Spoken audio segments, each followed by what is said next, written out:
பாவ கழுவாய்க்கான காணிக்கைகள்.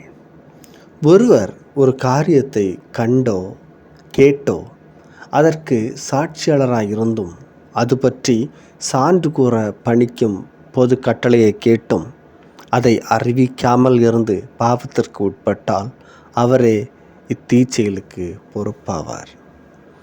ஒருவர் தீட்டான எதையும் செத்து தீட்டான காட்டு விலங்கையோ செத்து தீட்டான கால்நடையையோ செத்து தீட்டான ஊர்வனவற்றையோ தெரியாமல் தொட்டுவிட்டாலும் அவர் தீட்டுப்பட்டவரே, அவர் குற்றவாளி ஆவார்.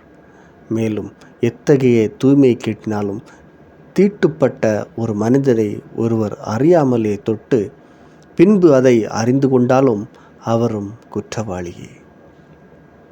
தீமை செய்வதற்கோ நன்மை செய்வதற்கோ எக்காரியத்திலும் ஒருவர் சிந்திக்காமல் வாய்விட்டு ஆணையிட்ட பின்னர் தாம் அறியாமல் பதற்றத்தில் ஆணையிட்டு விட்டதாக அவர் உணர்ந்தால் இக்காரியத்தினாலும் அவர் குற்றவாளியே.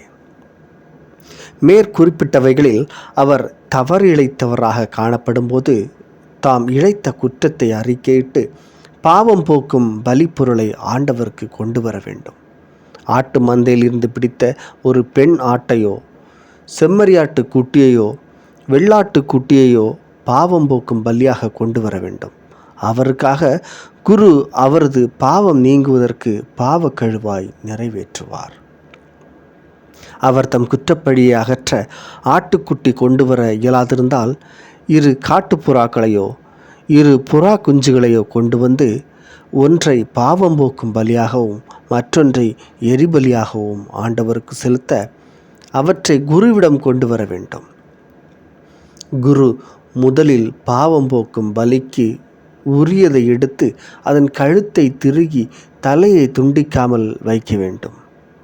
பாவம் போக்கும் பலியின் இரத்தத்தில் கொஞ்சம் எடுத்து பலிபீட ஓரங்களை சுற்றிலும் தெளித்து எஞ்சிய இரத்தத்தை பலிபீடத்தின் அடியில் வடிய விட வேண்டும்.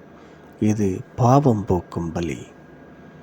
2வதை ஒழுங்குமுறைப்படி அவர் எரிபலிக்கென செலுத்த வேண்டும். அவர் செய்த பாவம் நீங்க குரு பாவக்கழுவாய் நிறைவேற்றுவார். அவரும் மன்னிப்பு பெறுவார்.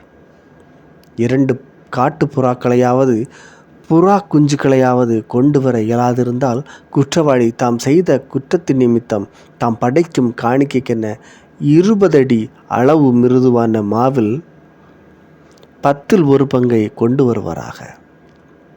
அதன் மேல் எண்ணெயோ சாம்பிராணியோ இடலாகாது, ஏனெனில் அது பாவம் போக்கும் பலி.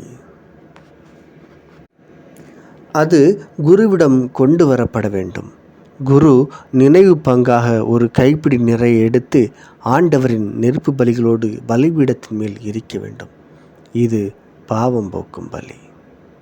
இவ்வாறு குரு இத்தகைய பாவங்களில் ஒன்றை செய்தவருக்காக பாவக்கழுவாய் நிறைவேற்றுவராக.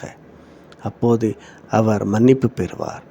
எஞ்சியது உணவு படையலை போல குருவை சேரும். ஆண்டவர் மோசேயிடம் கூறியது: ஒருவர் ஆண்டவருக்கு அர்ப்பணித்தவற்றில் ஒழுங்கை மீறி அறியாமல் தவறிழைத்தால் அவர் பழுதற்ற ஒரு ஆட்டுக்கிடாயை ஆண்டவருக்கு தம் குற்றப்பழி நீக்கும் பலியாக கொண்டு வருவாராக. அது திருத்தல செக்கேல் கணக்குக்கேற்ப நீ விதிக்கும் அளவு மதிப்புடையதாக இருக்க வேண்டும். அர்ப்பணித்தவற்றில் தவறிழைத்தால் ஈட்டுத்தொகையோடு 5ல் 1 பங்கு அதிகமாக்கி கொடுக்க வேண்டும். அதை குருவிடமே கொடுக்க வேண்டும். குரு பாவக்கழுவாய் செய்து குற்றம் போக்கும் பலியான ஆட்டுக்கிடாயை அவருக்காக பலியிட வேண்டும். அப்பொழுது அவர் மன்னிப்பு பெறுவார்.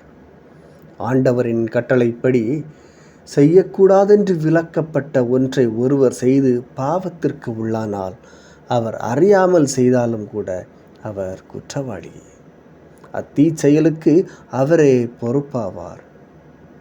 ஆண்டவர் நீ விதிக்கும் மதிப்பிற்கு ஏற்ப பழுதற்ற ஓர் ஆட்டுக்கிடாயை ஆட்டு மந்தையிலிருந்து பிடித்து அதை குற்றப்பழி நீக்கும் பலியாக குருவிடம் கொண்டு வருவார்.